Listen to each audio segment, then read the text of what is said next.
All right, welcome into Market Day Report. I am Scott Shelby, otherwise known as the Cow Guy. Glad to be here. Hopefully you are too. Let's review what we did overnight, right? Because that's going to be where we are. We call it the jumping off point, right? And that's lately been a bad term. Let's take a look and see what we got going on in the corn market. I'll bring up corn and see overnight we were down just a tad. We'll go right to the D's. That's the new crop. 407 evens last, 406 is the low. We're off about a penny and a half. So that's what we've got going on in corn. We go to beans. Go to the Nove. That's up a penny and three quarters, a 10.81 and three quarters. It's kind of a consolation price. Look how low we got overnight, though. About 9 cents lower than we are now. 10.72 was low on that Nove new crop. All right, so we managed to eke out a gain. Not very much, but we'll take it, right? If we move over to the Chicago wheat market, Chicago's down a nickel right now in SEP. 5.67 was the overnight. We also were up a nickel in the D's to 5.90 and a half. We'll see how we open up here in a few minutes. Let's take a look at the hard red in Kansas City. Well, that's down 7 cents in SEP. 5.70 and three quarters is last there. Dees was off 6 3/4 cents as well. Moving from the hard red in Kansas City, let's go to the spring in Minneapolis. That SEP is off just a half, 2 ticks. 6.17 is last, and the low was about 3 cents ago at 6.14. So that'll give you an idea about what happened over there. And finally, we'll go to the cotton. Cotton is up 32 points. That's good to see, right? Finally, 70.87 is last there, just one tick off the high of the day. We can't really get started unless we check in with Brian Hoops. He's with Midwest Market Solutions. He's the president there. Brian, thanks for coming on early this morning. Boy, the last few days have been a tad uncomfortable, if I don't say so. And I'm sure you've probably had a few telephone calls yourself if you've got some producers out there. What are we going to do from here? Hey, good morning. Yeah, we've had a lot of calls from guys. Unfortunately, they're still holding a lot of that's old crop.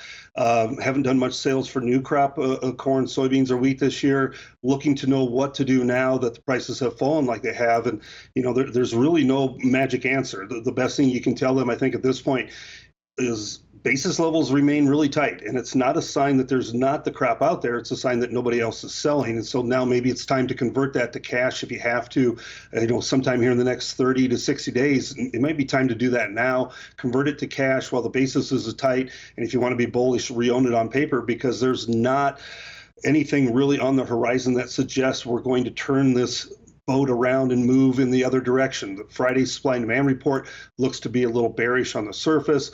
Weather forecasts really are not bullish. They turn hotter next week, but then cooler after that. A lot of areas would take some heat right now and help that crop kind of moves out of some of these really wet conditions, dry that up a little bit and get the crop moving. So there just isn't anything out there, unfortunately. I hate to be the bearer of doom and gloom in here, that really suggests that the funds are going to cover these massive short positions that they're building once again, similar to what they did back in April and May. Yeah, that's a great point you bring up, because I don't want to borrow trouble. I'm not trying to be a Debbie Downer either, right? We all have to put that out there. I'm on the side of the producer, but I tell you, speaking to the producers out by our farm last week, 2 weekends ago, it was a difficult, and we were a little bit, we were still higher than we are right now. It was a difficult conversation then because, hey, am I going to have so many bushels I test out of my insurance? I mean, that's another one that they were talking about a little bit there. And then the last time we got a short cover rally when things were getting a little bit wet, right, and we had the funds kind of bail, there was enough old crop corn sold to them, or at least new crop. I mean, it muted the rally. It really did. I mean, we only got, 40 or 50 cents out of it. So if you get 40 or 50 cents out of this one, it puts us back up to where we were about then, I think, right? I mean, we'll take it. Obviously, everybody would take that, but I think that it would be, any rally would be met with some good selling, or at least it should be. You have to believe so. You believe there's a lot of old crap out there that would cap the rally. Commercials probably aren't going to be capping the rally. It's going to be more of the farmer selling that's going to do that. And really, the funds will probably defend their positions this third quarter. That's what they usually do, is build and defend third quarter positions on the short side, buy them back during the fourth quarter. So even if we do see some sort of a rally, maybe it's short covering, I think those funds probably put those positions back on at just higher levels. Like you said, a 30, 40 cent rally will find just a tremendous amount of selling. Yeah, I mean, it's just, one of those things that happens. Sometimes we all get caught up in that short-termism. That's an official market term. Whatever happened yesterday is bound to happen today. Well, that's not always the case, is it? And that's one of those things that we're going to have to keep an eye out for. And I think, with what a lot of other guys that we have on the show, like yourself there, Brian, are saying, that the last time this happened, when we went up to $7-8, and came off, we were in the $3.50 to $4 range for a few years, like 2014 to 2019. And so there's a little bit of that chatter going out there too. I'm not saying this is over yet. We still could get a weather rally. But if you want to really have to take a look at the nuts and bolts and take a good hard truth look at it, that could be the case, right? Yeah. We're running out of time for that weather rally.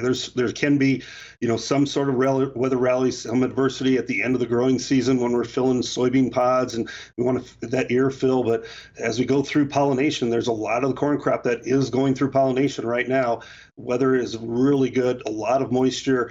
This rain that we had this week is really a blessing towards that soybean crop, especially the double crop soybeans across Missouri, southern Illinois, and southern Indiana.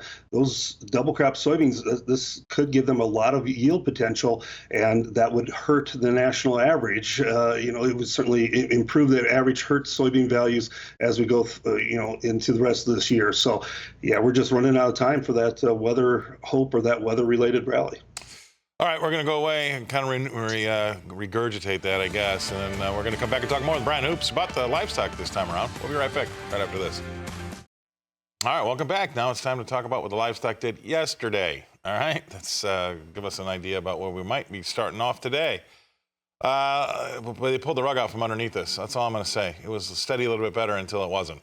We have August closed down $2 to 182.35, and D's down $1.87 to 185.37. All right. Yesterday they pulled the plug, the rug and the plug out of feeder cattle as well.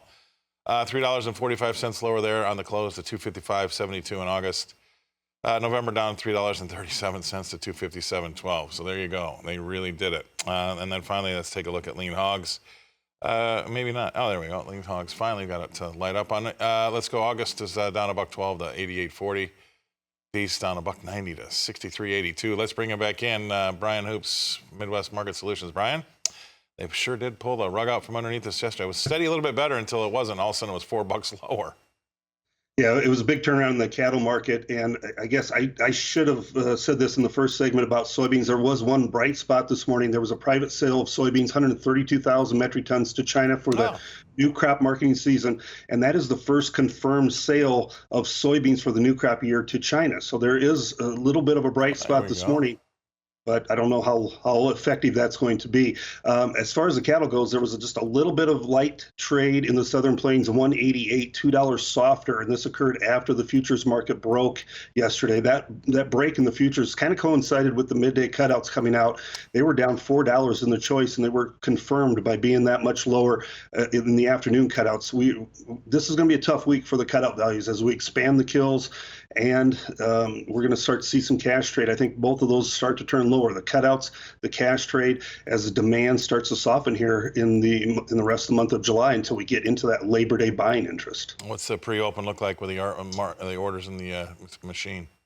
Well, I want to think we're probably going to open a little bit softer. The machine says steady mixed type trade, maybe a little bit of a recovery after a big meltdown yesterday. So I guess we'll see. But, I think rallies, as we've seen the last 3 days, if we get some rallies, they're probably going to end up being sold. And then probably rightfully so as producers seek some hedge protection and risk protection. Yeah, they've gone from buy the dips to sell the rallies. That's what I feel like, too. All right, great stuff as usual. Thank you very much, Brian. Brian Hoops comes to us from Springfield, Missouri. Midwest Market Solutions, and I get to say good morning to Tammy. Good morning. Yeah, anxious to see how the markets react today. We'll see.